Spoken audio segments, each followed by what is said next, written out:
Halo semua, video ini adalah perjalananku keliling sambil ngomongin tentang Pantai Tanjung Penyu. Dan Pantai Tanjung Penyu sendiri adalah salah satu pantai yang waktu itu sempat viral di Kabupaten Malang. Dan ternyata saat ini fasilitasnya juga udah sangat luar biasa di dalamnya. Dan kalau kalian kepo, kenapa aku bisa ada di pantai ini dan gimana caranya, kalian bisa tonton videoku sebelumnya mengenai perjalananku ke pantai ini. Dan buat kalian yang kepo sama pantainya sekarang seperti apa, aku ucapin selamat menonton. Halo semua, selamat siang, jam 10 sih, nggak tahu siang atau pagi lah ini. Kita ada di pantai Tanjung Penyu. Jadi kayak tahun lalu ya, pantai ini jadi viral gitu. Yang mana ini adalah salah satu pantai di Kabupaten Malang, dan untuk tiket masuknya tuh 20.000. Tadi naik Damri kan aku ya, terus kena tiket 20.000 untuk masuk. Jadi kita udah nggak ngurusin tiket lagi, terus nggak kena parkir juga. Dan kayak gini sih suasana pantainya. Jadi tadi kita turunin di depan sana, persis diturunin di depan pantainya. Jadi bisnya tuh masuk sampai dalam, dan kita tinggal jalan sedikit aja udah ketemu pantainya sebetulnya. Cuma ya bingung ngapain ya di sini. Dan aku mungkin di pantai ini bakal sampai jam 2:30 karena bisnya jemput jam 2:30. Nggak tahu tadi bisnya kemana, dan ada penyu cuy. Ya mungkin kenapa namanya Tanjung Penyu karena situ ada penyu ya. Dan kayaknya sih sebaiknya jangan berenang di sini ya, karena ini kelihatan banget ombaknya cukup kencang. Yang sebelah sini sih, nggak tahu yang sebelah sana ya. Kalau yang sebelah sini emang kelihatan cukup kencang ombaknya. Di sana ada tangga naik, tapi nanti aja deh. Kita ke sebelah sana dulu aja, ada tempat buat main volley juga.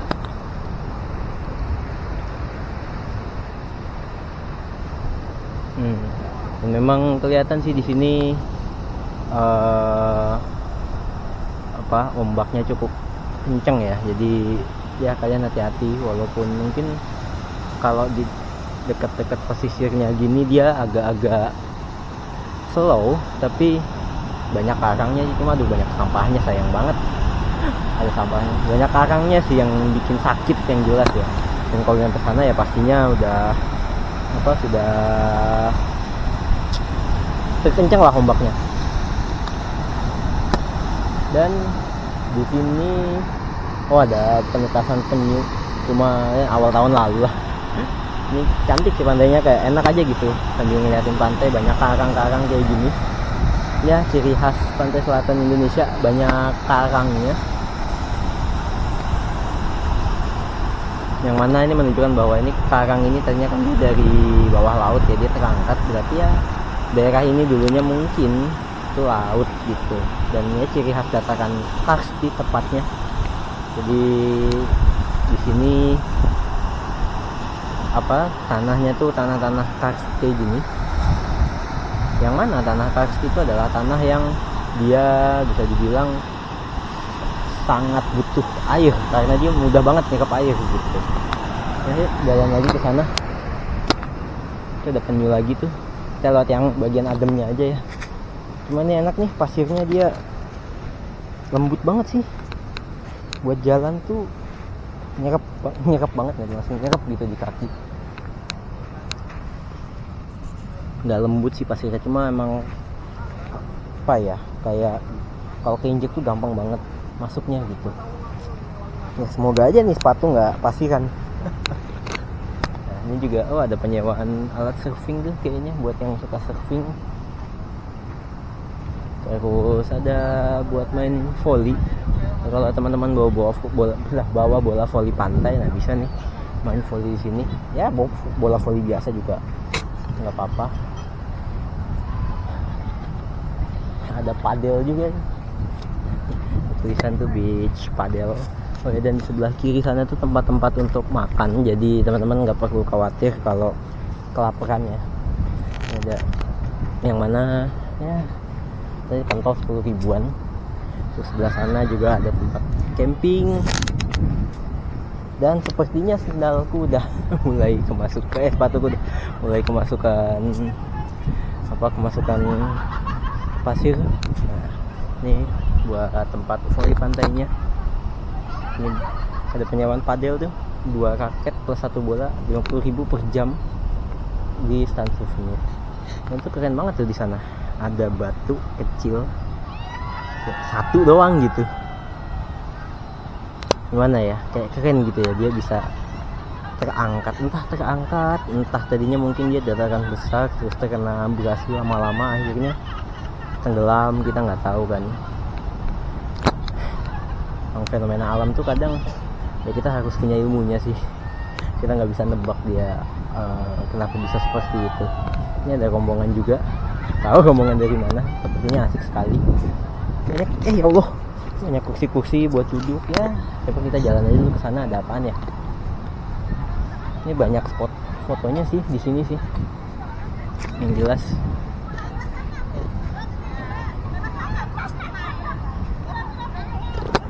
Tapi kita tadi dari arah sana ya, terus jalan menyusuri ke sini. Ya, rame orang.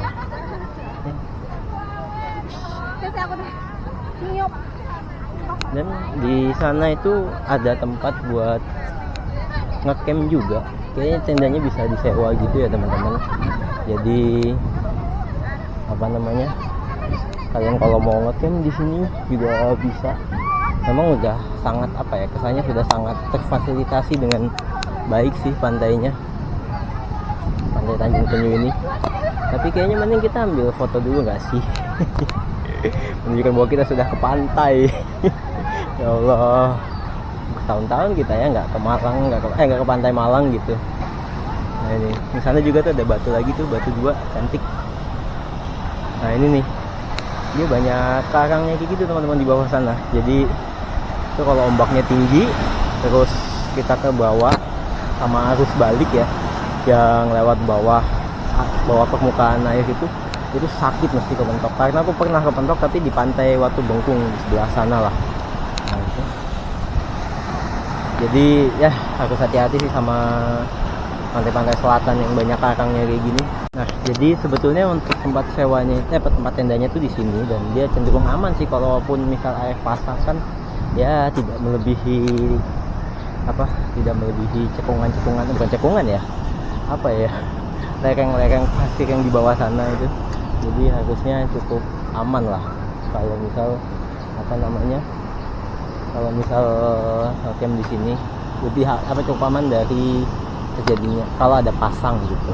Ya siapapun yang kemanapun lah, kalau misal bawa barang, bawa sampah gitu ya, ini ada tempat sampah, kalian buang pada tempatnya, jangan berserak. Kenapa? Karena ya alam ini udah bagus teman-teman, jangan kalian rusak dengan yang namanya sampah. Dan memang sepanjang ini ya, bukan sepanjang lah, hampir di setiap titik itu kayak di sini, terus yang di sebelah sana itu ya, di sana juga, di balik pohon-pohon itu ada karangnya gitu, banyak, bukan ada, tapi karangnya gede-gede ya, entah daratan yang terangkat atau bagaimana. Tapi ya sebenarnya karang ini bisa dibilang fenomena geologi yang tidak hanya menguntungkan secara pemandangan, tapi bisa juga itu ikan-ikan pada berlindung di situ gitu, bernaung di situ gitu. Terus kalau dari sisi pantai juga ya, perairan yang ada di belakang karang itu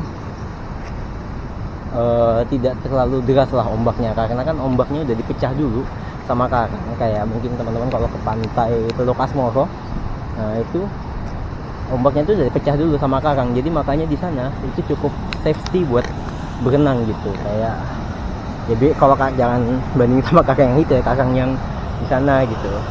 Karang yang di sana nggak kelihatan sih, turun dikit kali ya, sama karang yang itu gitu. Nah itu dia fungsinya buat pemecah ombak. Jadi ya itulah fungsi karang gitu, selain untuk estetika ya, selain kayak wah dilihat cantik gitu, tapi memang dia fungsinya untuk memecah ombak. Tapi beda sama karang yang ini. Karang yang ini memang kalau kepentok ya sakit gitu. Di sini banyak, ya cukup banyak lah spot-spot foto kayak di pohon-pohon gini untuk kayak ala-ala duduk di atas pohon gitu kan. Kayak enak sih kayak duduk di pohon gini. Nah, terus ngeliat ke pantai, ya Allah, ini masih kemana lagi yang kalau distakan. Dan di sini ternyata ada parkiran juga buat mobil, jadi jangan khawatir kalau yang bawa mobil ya, bisa parkir di sini. Ada jalan HIS juga. Jadi kalau bawa keluarga gitu bisa lah. Memang ini sangat family friendly untuk untuk pantainya. Dan kayaknya sampai warung itu doang deh batas pantai Teluk Penyu ini, Tanjung Penyu kok Teluk sih, Tanjung Penyu ini. Nanti kita akan kembali ke sana lagi, ke ada apa sih namanya di situ, Tribun Sunset kalau di sini nyebutnya. Jadi pemandangan di atas bukit Karang ini, mungkin ya itu Bukit Karang, ngelihat ke arah laut. Dan kayaknya tadi di sana juga ada orang berenang, dan mungkin itu aman sih untuk berenang gitu. Emang ada kayak kolam kecil di sebelah sana untuk teman-teman bisa berenang, menikmati air pantai. Dan aku nggak berenang kayaknya karena aku nggak bawa baju ganti juga. Emang niatnya cuma buat nyantai aja, melepas penat dari hiruk pikuk kota dan nyobain Damri. Nah ini udah nyampe ujungnya, entah ada apa di situ. Ya mungkin itu batas pantainya gitu, karena kesana udah pantai lain. Nah ini karena yang aku maksud nih, dia sebagai pemecah ombak nih. Kita jalan ke sana lagi lah dikit. Tapi enak di sini cuy. Semakin kesini semakin, berarti ini ke arah timur gitu. Semakin ke arah timur semakin ini cuy, semakin tidak banyak orang. Nah ini sampai ujung udah. Di sana sudah ada jalan lagi untuk ke pantai lain, tapi tidak direkomendasikan karena misalnya kalau terjadi apa-apa pendataannya yang susah ya. Nah ini di sana ada jalan lagi, jadi emang sepanjang ini sampai ke sana itu nanti dia banyak pantai. Dan jalan yang kita lewatin tadi itu ya benar-benar jalan penghubung antar pantainya, antar wisata pantai di Kota Malang, di Kabupaten Malang ini. Ini ada bekas-bekas pemecah ombak juga nih, tahu bekas dipakai apa. Jadi kita sampai ujung di sana ada warung, dan mungkin bisa berenang ya basah-basahan di daerah kubangan-kubangan yang ini. Dan situ tuh itu agak safety memang. Dan di situ ada sekilas tali, mungkin ya di antara karang yang itu, di antara batu karang yang itu sama bibir pantainya ada kayak talinya. Jadi mungkin itu batas pantainya yang dibatasi sama pengelola wisata. Oke, kita balik lagi ke sana. Kita ke yang tadi tempat pemandangan itu. Kita balik lagi. Nanti balik lagi ke sini buat nyantai aja, baca buku kayak apa kek, ya kan. BTW ngomongin buku, aku juga bawa buku ke sini. Buku yang waktu itu bukan pernah ku baca, memang masih ku baca. Cuma ini aku cerita sedikit ya. Bukunya tuh udah ku baca lebih lanjut. Judulnya Reset Indonesia. Sebelumnya kan aku cuma bahas tentang bab 1 aja waktu itu. Cuma karena aku sudah lebih lanjut membacanya, yang mana sudah baca bab 2 sudah tuntas sampai ya bab 3, mungkin sepertiga perjalanan bab 3 gitu. Sepertiga sampai setengah perjalanan bab 3 lah. Intinya di bab 1 itu dia bercerita tentang ada apa aja sih masalah-masalah, temuan-temuan dari tim ekspedisi Indonesia Biru. Temuan-temuannya yang menjadi masalah di negara ini. Dalam artian masalahnya ini bukan kayak sebatas oh kita punya korupsi, oh kita iklimnya rusak, lingkungannya rusak. BTW ketika video ini dibuat ya, ada sebuah kejadian yang ya kita semua tahu, yang mana itu berhubungan erat juga dengan kerusakan lingkungan yang terjadi di Indonesia, yang mana itu banjir di wilayah Sumatera. Dan ini aku mengucapkan turut berduka cita untuk mereka semua, dan dari ini itu sebagai pembelajaran gitu, bisa dibilang pembelajaran untuk kita semua bahwa kita bukan hanya sebatas tidak boleh membuang sampah sembarangan, tapi itu juga himbauan ke kita bahwa ketika hutan rusak, ketika terjadi deforestasi, itu dampaknya itu sangat luar biasa. Dan di buku Reset Indonesia itu juga dibahas kayak sudah sejauh mana sih kerusakan itu, berapa mereka punya datanya, berapa hektar yang sudah terdeforestasi. Bahkan masalahnya tidak hanya sebatas itu, tapi di bagian hilir itu bukan hanya dampak dari banjir seperti yang terjadi di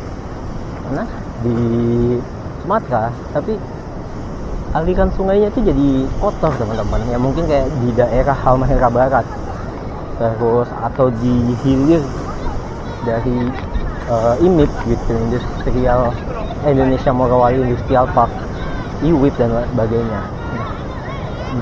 Di bab 1 itu menjabarkan problematika pelik yang terjadi di Indonesia itu larinya bukan karena ulah manusia per individu, tapi ya kebijakan yang tidak berani melawan kerusakan alam.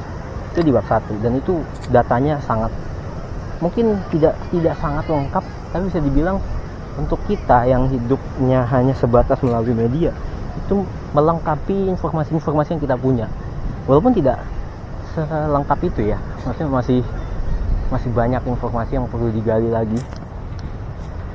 Masuk ke bab 2. Bab 2 ini bisa dibilang adalah solusi untuk isu perekonomian, karena ya perekonomian kita bisa dibilang sangat di bawah ya, sangat payah lah perekonomian kita. Nah, di buku itu dia cukup memberikan solusi dari bagaimana sih untuk membangun ekonomi yang tidak hanya berdasarkan industri-industri besar yang merusak lingkungan. Itu di bab 2. Dan di bab 3 bisa dibilang ini adalah pembahasan mengenai alternatif cara alternatif untuk kita tidak bergantung dengan yang namanya industri pertambangan ekstraktif kayak nikel, atau mungkin tidak hanya itu, atau mungkin kayak masalah sawit itu memang bukan ekstraktif tapi secara lingkungan kan sangat merusak. Nah, itu banyak industri-industri yang bisa dikembangkan di masyarakat, terutama masyarakat tradisional, masyarakat nelayan, masyarakat ya kelas menengah ke bawah, dengan memberdayakan mereka untuk membudidayakan, melakukan atau mungkin ya memproduksi hal-hal barang-barang yang diekspor sebetulnya punya nilai tinggi tapi tidak dimanfaatkan dengan baik oleh pemerintah. Ya kurang lebih itu sih 3 bab yang kupelajari dari 3 bab yang kupelajari dari 3 bab buku Reset Indonesia. Mungkin karena aku belum selesai juga, mungkin masih banyak yang bisa dieksplor tentang buku ini, dan masih banyak juga yang bisa dieksplor di luar buku itu. Betul, kita udah nyampe di apa? Sunset View. Ya, Sunset View. Kita naik ke atas. Kita lihat ada apa sih. Oh ya, untuk Sunset View ini ya, itu lokasinya ada di ini dari pintu masuk tuh tinggal lurus saja.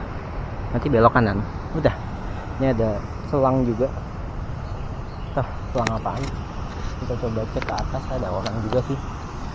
Nggak tahu pemandangannya bakal seperti apa, tapi di sini ada kursi-kursi dan kayaknya asik sih. Ya tetap hati-hati lah ya, teman-teman. Ketika ada di suatu tempat tetap kehati-hatian lah. Ini karena kalau dari kursi ini nih, sampah lagi di situ. Ini kursi ya kan. Ini kalau kepleset di sini itu langsung karang, itu sakit pak. Lebih ke sakitnya sih. Cuma ya kalau sebelah sana mungkin tinggi gitu ya. Entah bisa nggak ya ke sana. Ada talinya sih yang jelas. Jadi diharap untuk tidak melewati tali tersebut. Nah ini langsung view-nya laut. Cantik sih boy. Ini ada tali ya, kalian jangan lewatin tali ini. Nah, ini pemandangannya langsung ke laut dan di sana cukup banyak karang bisa dibilang. Ya seperti yang gue bilang sih, pantai selatan nih banyak karang, dan ini nggak tahu kelihatan di kamera atau enggak, itu hitam-hitam yang di bawah air laut itu tuh karang semua cuy. Itu kalau ketarik terus kehantam kayak gitu, udah sakit itu. Di sini juga ada untuk peringatan ya bahwa ombak di sini tuh ganas teman-teman. Gak seperti di pantai Teluk Asmara, jadi harus berhati-hati kalau memang mau berenang. Mungkin yang di situ agak aman sih, yang di belakang karang ini nih. Nah itu mungkin agak ya, aku nggak tahu juga apakah memang masih bahaya atau enggak. Tapi sebaiknya ya kalian hati-hatilah kalau mau berenang di pantai, terutama pantai selatan. Yang langsung ke sana tuh udah Samudra Hindia coy. Salah satu samudra terluas di dunia, salah satu ya. Emang ada berapa sih samudra? Nggak banyak. Ya, kayaknya gitulah. Oke. Lalu kita ke atas kali ini. Ini belum nyampe atas ini, belum nyampe atas banget ini coy. Masih ada jalan lagi. Atas banget. Nah, ini ada tempat sampah juga, jadi sebetulnya di sini tuh dikelilingi tempat sampah, cuma kalian ya kesadarannya Indian ya untuk apa, untuk tidak membuang sampah sembarangan. Oh ini ada tempat view lagi nih, coba ke sana. Itu di atas ada lagi, cuma nggak tahu. Di sini dulu aja. Wah cantik coy, enak nih pemandangan di sini. Bukan enak nih, cantik sih pemandangan di sini. Di sana ada sesuatu juga tuh, nggak tahu ada apa nih. Ada pantai juga. Jadi habis karang ini kan karang laut ya kan. Nah di sana ada pantai lagi. Nggak tahu apakah masih bagian dari Teluk Tanjung Penyu. Mungkin iya, tapi nggak tahu juga sih. Males mau ke sana juga sebetulnya. Ini pembatas sih sebetulnya. Ya kalian nggak ngelewatin ini, nggak ngelewati karang ini bahaya. Tapi cakep sih pemandangannya. Pemandangannya kayak gini, kurang lebih pemandangannya kayak gini. Buset dah ngomong bersusah. Sana ada karang lagi, dan di sana ada pantai lagi tuh. Nah, kelihatan nggak ya? Di sana ada pantai lagi, cuma airnya tidak sebiru atau ya ini kan biru, hijau ke biru-biruan atau sebaliknya lah. Di sana tuh lebih krem gitu, lebih butek lah. Di sana ada pantai lagi, nggak tahu pantai apa. Ya, coba kita naik sedikit lagi.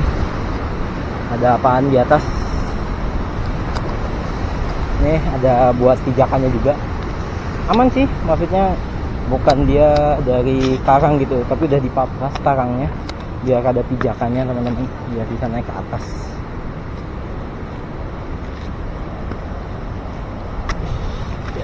Oh ada ini tempat duduk kayak gini buat santai, buat melihat pemandangan, dan kayaknya terhubung sama yang sana deh. Ya, kayaknya terhubung sama pantai yang di sebelah sana. Lebih sepi, cuma lebih panas aja. Ada piano juga, mungkin yang bisa main piano. Cuma kalau siang gini panas.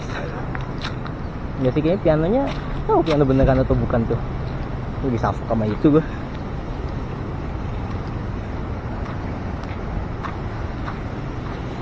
Oh piano bohongan pak.